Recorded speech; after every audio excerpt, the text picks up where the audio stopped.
उसकी सामर्थ्य के लिए, उसके अभिषेक के लिए, उसके वचनों के लिए आपकी लाइफ आज सेम ना रहे। खुदावंद का आत्मा आपको हील करे और डिलीवर करे और आपकी लाइफ को सेम ना रहने दे। वो बड़े बड़े कार्य आपकी जिंदगियों में करे। प्रभु यीशु मसीह के पवित्र नाम में हम मांगते हैं, आमीन आमीन। मैं ये चाहता हूं कि आज जब आप इन वचनों को सुनेंगे, अपने हार्ट को ओपन रखें, अपने दिल को खुला रखें कि परमेश्वर का आत्मा इन वर्ड्स के जरिए से वो आपसे बात करे। जब वचन हम सुनते हैं तो वचन, बाइबल कहती है, ये सांस पाया हुआ, जिस तरह परमेश्वर ने आदम के अंदर सांसों को फूका था और वचन कहता है कि वो जीवित प्राणी बन गया था, उसी रीति के साथ बाइबल कहती है ये वचन भी उसी तरह से सांस, परमेश्वर का जीवन पाए हुए हैं। तो बाइबल कहती है जब हम इन वचनों को सुनते हैं और अपनी लाइफ में इन्हें पढ़ते हैं तो एक्चुअल में हम अपनी लाइफ को इनहेल कर रहे होते हैं, हम परमेश्वर के जीवन को अपने अंदर ले रहे होते हैं। इसीलिए जब लोग चर्च में जाते हैं, जब लोग क्रिश्चियनिटी में आते हैं तो लोग बोलते हैं कि ये ऐसे कैसे इनका जीवन बदल गया, इनको बहुत सारा पैसा मिला होगा। लेकिन उन्हें ये मालूम नहीं होता कि उनकी लाइफ जो है वो परमेश्वर ने बनाई है और परमेश्वर ही उनकी लाइफ में जीवन का सांस फूंक सकते हैं। और जब वो चर्च में जाते हैं उन्हें क्या मालूम होता है कि वो परमेश्वर के सांस पाए हुए वचन को सुन रहे हैं, वो परमेश्वर के सांस पाए हुए वर्ड को सुन रहे हैं। और जब वो परमेश्वर के वचन को अपने अंदर ग्रहण करते हैं, वो डेथ चाहे उनके परिवार में हो, वो डेथ चाहे उनकी फैमिली में हो, वो डेथ चाहे उनके फाइनेंसिस में हो, वो डेथ उनके सेहत में हो, परमेश्वर उन एरियाज में उन्हें जिंदगी देना शुरू करता है और लाइफ देना शुरू करता है। जो ब्लड, जो बदन आपने खाया और पिया, परमेश्वर ने क्या कहा, लहू में प्राण है। जीसस क्राइस्ट के लहू में भी प्राण है। और बाइबल कहती जब हम लहू को, प्राण को खाएंगे तो वो जीसस क्राइस्ट का प्राण जो है, उसका जो जीवन है वो आपके जीवन में प्रवेश करता है। और इसीलिए बहुत से आपको टेस्टिमनीज मिलेंगे पूरे वर्ल्ड में कि जब वो परमेश्वर के वचन को समझकर उन्होंने प्रभु भोज लिया, किसी का कैंसर डिसअपीयर हो गया, किसी की स्किन कंडीशन थी बहुत भयानक, परमेश्वर ने उसे उन चीज़ों से आज़ाद कर दिया। बात यह है कि हम परमेश्वर के वचन को कितना समझते हैं, हम परमेश्वर के वचन को कितना अंडरस्टैंड करते हैं और किस तरह से हम परमेश्वर के वचन को अपनी लाइफ में लेते हैं, फिर हमारा छुटकारा इस बात के ऊपर निर्भर करता है। हालेलुया। आज जो सुबह की मीटिंग में मैंने एक बातों को समझाया कि इत्तेफाक से आपकी लाइफ में कुछ नहीं होगा। अब्राहम ब्लेस था, उसका रीजन था वचन पे चलना। अब्राहम की लाइफ में एक प्रॉब्लम थी, झूठ बोलने की। अगर आप उसकी लाइफ में देखो तो वो एक, उसके जीवन में गंदी आदत थी झूठ बोलना। वो डर जाता था, झूठ बोलता था, ये मेरी बहन है। तो उसकी वजह से उसकी लाइफ में बांझपन भी रहा। आपकी लाइफ को जो फंसाती हैं ना चीज़ें, वो बड़ी नहीं है। एक क्रिश्चियन को छोटी चीज़ें फंसाती हैं, टीवी की एडिक्शन, अल्कोहल, वर्ल्डली चीज़ों से अटैचमेंट, प्रेयर ना करना, डर जाना, इन्फ्लुएंस में जल्दी आ जाना, ये चीज़ें हैं जो आपको गिराती हैं, आपको पीछे रखती हैं। अब्राहम कोई प्रभु से दूर नहीं था या प्रभु का हाथ उस पर था, प्रभु की बरकत उस पर थी, लेकिन उसकी लाइफ में प्रॉब्लम थी। क्या? झूठ बोलना। दाऊद की लाइफ में प्रॉब्लम थी क्या? अपनी फैमिली को सेटल ना करना, अपने बच्चों को। लिखा बाइबल कहती है ओदनिया को उसने कभी डांटा नहीं था। पहला राजा 1 उसकी 5-6 आयत। ओदनिया को क्यों नहीं डांटा? शुरू से आदत नहीं, कई अपने बच्चों को नहीं डांटते। आप जानते मोस्टली फॉरेन का जो यूथ है, मोस्टली आप जानते हैं कि ज़्यादा डिप्रेशन में है इंडियन यूथ से। अगर आप स्टडी करें इस चीज़ की, डिप्रेशन उनको ज़्यादा है। रीज़न, यहाँ पर माता पिता के अधीन रहना एक कल्चर है, लेकिन फॉरेन में क्या सिखाया जाता है? You are independent. If your mom bullies you, call us. If your dad bullies you, अच्छी बात है, ये रूल्स हमारे लिए ही बने हैं। लेकिन कई बार इन रूल्स के चक्कर में जो बच्चे हैं वो माता पिता की इज्जत करना बंद कर देते हैं। उन्हें ये सिखाया जाता है कि no, you are independent, you are different creature, this and that and so and what, है ना, उनको सिखाया जाता है। और मैंने तो यहाँ भी सुना है कई कई देशों में तो माता पिता से अटैचमेंट को तोड़ा जाता है कि आपका बच्चा यहाँ आ रहा है, हम ट्रिप पे जा रहे हैं, बच्चे को कॉल मत कीजिए। तो रीजन क्या होता है कि बच्चे माता पिता की इज्जत नहीं कर पाते। जब इज्जत नहीं करते तो एक श्राप उन पे रहता है। हर देश का अलग कहानी है, हर एरिया की अलग कहानी है। कहीं कहीं व्यभिचार बहुत ज़्यादा है, कहीं शराब बहुत ज़्यादा है, कहीं व्यभिचार का शराब का मसला नहीं है, कहीं मूर्ति पूजा का मसला बहुत बड़ा है, कहीं पैसे का मसला बहुत बड़ा है, कहीं ईमानदारी है, चोरी नहीं करते, झूठ नहीं बोलते, वहाँ पर व्यभिचार का मसला है। तो हमें ये देखना है कि परमेश्वर का वचन कहाँ शैतान कोशिश कर रहा है कि हमारी लाइफ में पूरा ना हो और वो अपने अटैक और अपनी चीज़ों से हमारी लाइफ में एंटर करे। अब्राहम की लाइफ में कितनी बरकत थी, लेकिन प्रॉब्लम ये थी वो झूठ बोलता था। झूठ बोलने की वजह से प्रभु ने उससे कहा कि अब्राहम मेरी उपस्थिति में चलता जा और सिद्ध होता जा। और देखो वही प्रॉब्लम इसहाक में थी। Rebecca was absolutely fine, but उसे भी 20 साल बांझपन का सामना करना पड़ा, जो उसके बाप को करना पड़ा। बाप के पास फाइनेंशियल बरकत थी, उसके पास भी बरकत थी। आपको फिर ये मालूम होना चाहिए कि दीज आर द स्पिरिट्स, ये स्पिरिट्स हैं, ये एक फाइट है, ये एक स्पिरिचुअल फाइट है। नहीं तो अब्राहम के बेबी नहीं हुआ तो इसहाक के भी 20 साल बेबी नहीं हुआ। तो ये स्पिरिट्स किस तरह से आती है? ये कमियों से आती हैं। हमें अपनी लाइफ की कमियों को देखना होता है। एक फैमिली में एक कमी है तो वो कमी उसके बच्चों में भी जाकर प्रवेश करती है।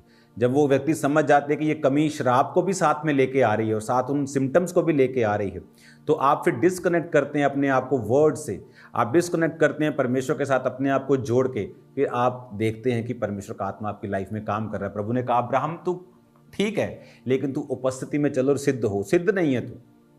और जब सिद्ध हुआ, स्पिरिचुअल आइज ओपन हुई, तो दूत दिखने शुरू हुए। पहले बंदे शायद उसे लगते होंगे, अब उसे दूत लग रहे थे कि ये दूत हैं। दूतों को पहचाना, खाना खिलाया, उन्होंने कहा अगले साल हम आएंगे तो तेरी पत्नी का पुत्र होगा।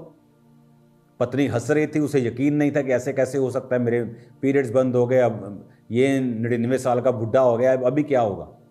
बट परमेश्वर ने उसके शरीर को नया किया। रीज़न वचन को समझना। रीज़न हमें अपने देश के हिसाब से नहीं चलना है, अपने आज के कल्चर के हिसाब से नहीं चलना है।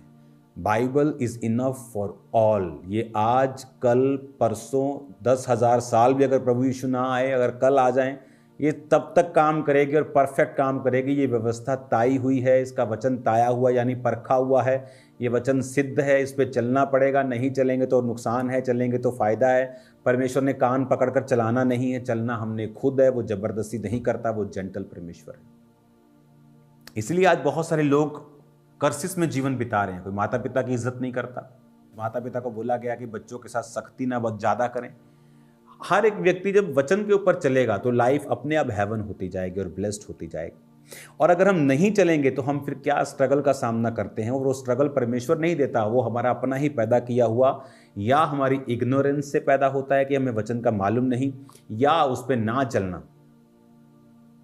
कोई बंदा नहीं जानता कि ये ब्लेड है, उसने लाइफ में कभी कुछ देखा नहीं, तो ये थोड़ी कि ब्लेड पे अपना हाथ मार देगा तो ब्लेड नहीं काटेगा कि इसको मेरा पता नहीं।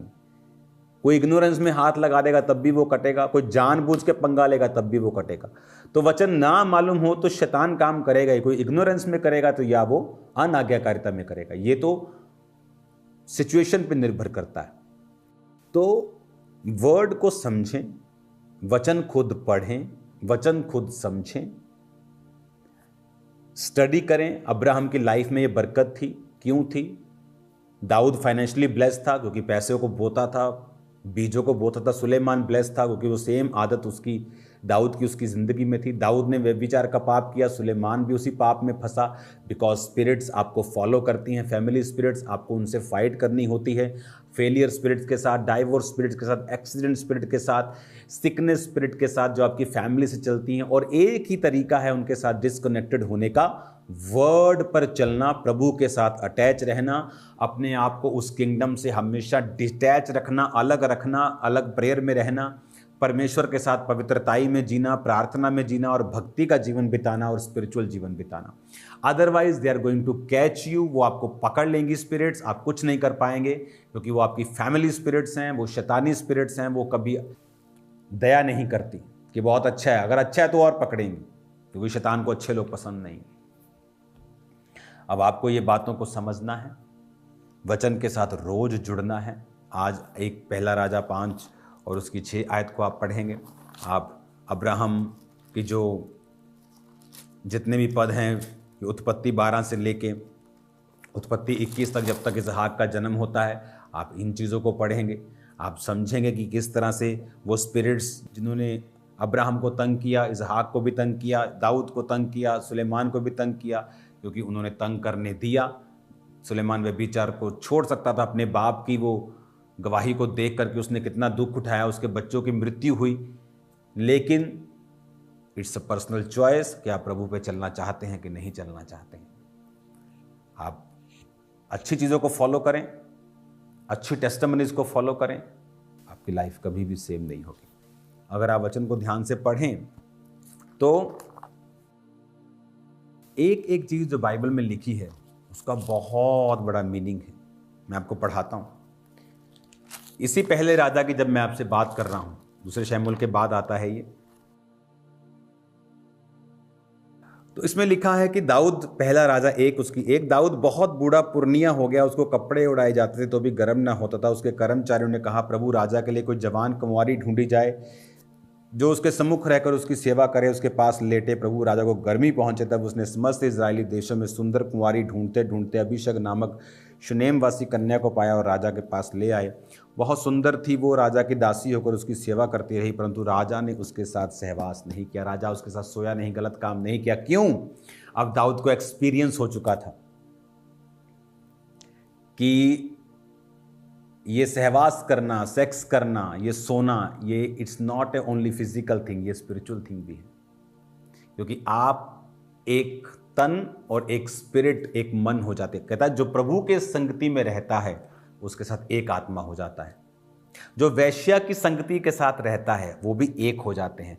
मनुष्य अपने माता और पिता से अलग रहेगा और अपनी पत्नी से मिला रहेगा, वो एक तन होंगे। मतलब जिस लड़के के साथ आप सोए हैं उसकी सारी स्पिरिट्स, उसके संघर्ष, उसका सारा कुछ आपका है। आप बोलेंगे मैं तो तब मैंने माफी मांग ली, प्रभु आपको माफ कर देगा। दाऊद को उसने माफ कर दिया, लेकिन वो स्ट्रगल बैतशेबा का, उसके पति उरिया को जो मरवा दिया गया, उसकी लाइफ में तब तक चला जब तक दाऊद मर नहीं गया। क्योंकि ओदनिया उसी कारण, जो दाऊद ने पाप किया था उसी कारण उसका विद्रोह हुआ था। ये उसका कॉन्सिक्वेंस था। प्रभु ने माफ कर दिया, लेकिन पाप का कॉन्सिक्वेंस कभी भी खत्म नहीं होता। तो वो जो आप चाहे 10 साल पहले पाप किया, उसका कॉन्सिक्वेंस खत्म नहीं होगा। प्रभु आपको माफ कर देगा, नेक्स्ट लाइफ आपकी बेटर कर देगा। दाऊद की भी उसने कर दी। इसलिए आप जितना पाप करते जाएंगे उतना बोझ आप पर पड़ता जाएगा। एक व्यक्ति, मैं उदाहरण देता रहता हूं कि एक व्यक्ति एक्सीडेंट हो गया जिसका, और बाजू कट गई क्योंकि उसने दारू पी के गाड़ी चलाई। अब वो तौबा करता है कि प्रभु मैं आगे से गाड़ी पी के कभी दारू नहीं चलाऊंगा। क्या उसकी बाजू वापिस आ जाएगी?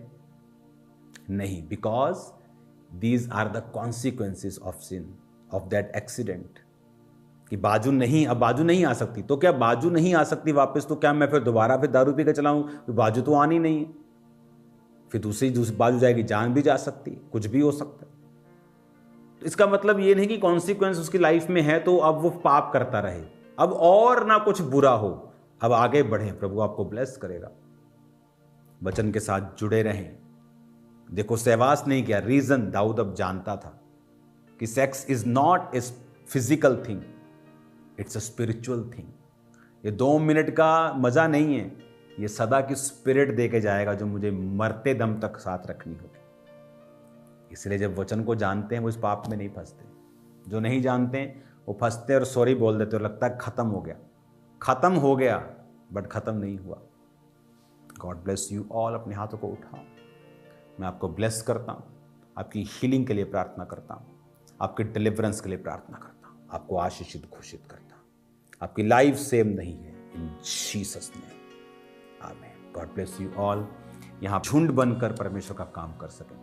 अपने बीजों को बोना नहीं भूलना है, क्योंकि आपके जो बीज हैं, स्पेशली जो आप लोगों के, वो बाइबल कॉलेजेस में काम आ रहे हैं।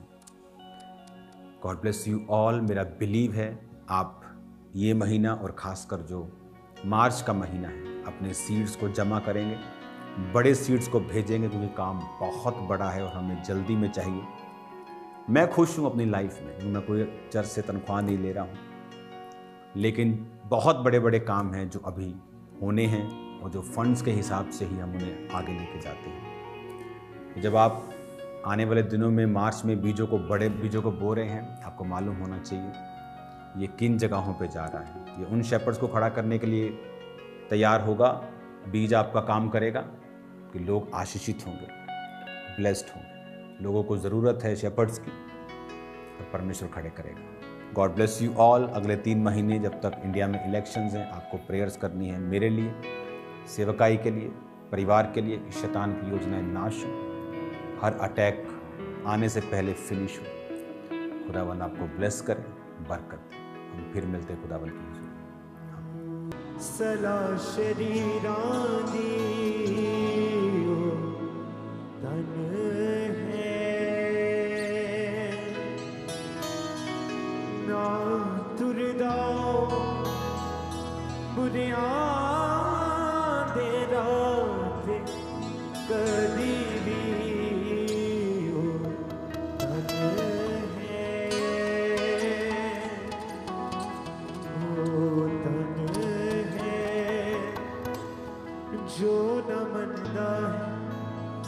सला शरीरां दी ओ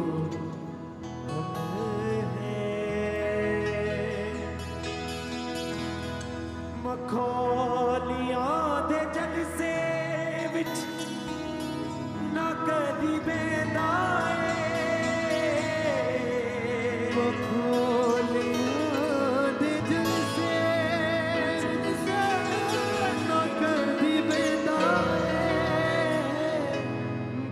दिन रात शरानो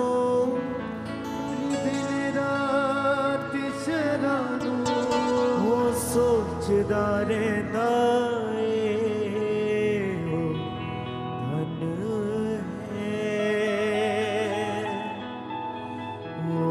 धन है जो ना मनदा सला शरीरां दी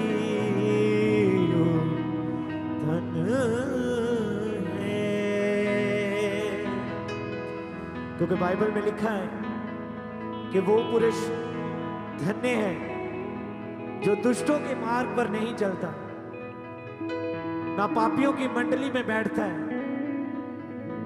वो अपनी ऋतु में फल लाता है और उसके पत्ते कभी भी मुरझाते नहीं, और यहोवा उससे प्रसन्न होता है।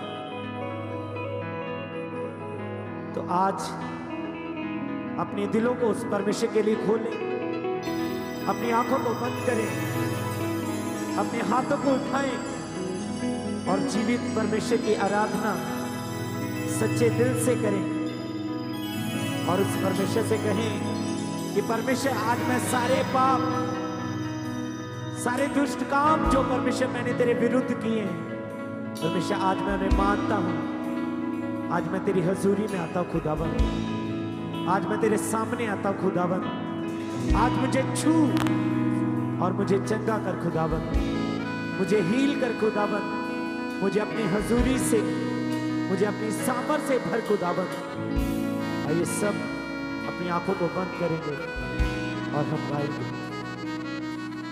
ओ धन है जो न मनदा है सदा शरीरां दी, ओ धन है, ओ धन है जो न मनदा है सदा शरीरां दी, ओ धन, यस यस दिल से, ओ धन है जो न मनदा है सदा शरीरां दी, ओ धन है, ओ धन है जो न मनदा है सदा शरीरां दी, ओ धन है, ना तुरदाओ बुरियां दे रात कदी, ओ धन है, यस, बोलते बोलते अपने दिलों को परमेश्वर के लिए, उसके हजूरी में, उसकी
सूखणगे ये सो दाने गए जो न मत सराश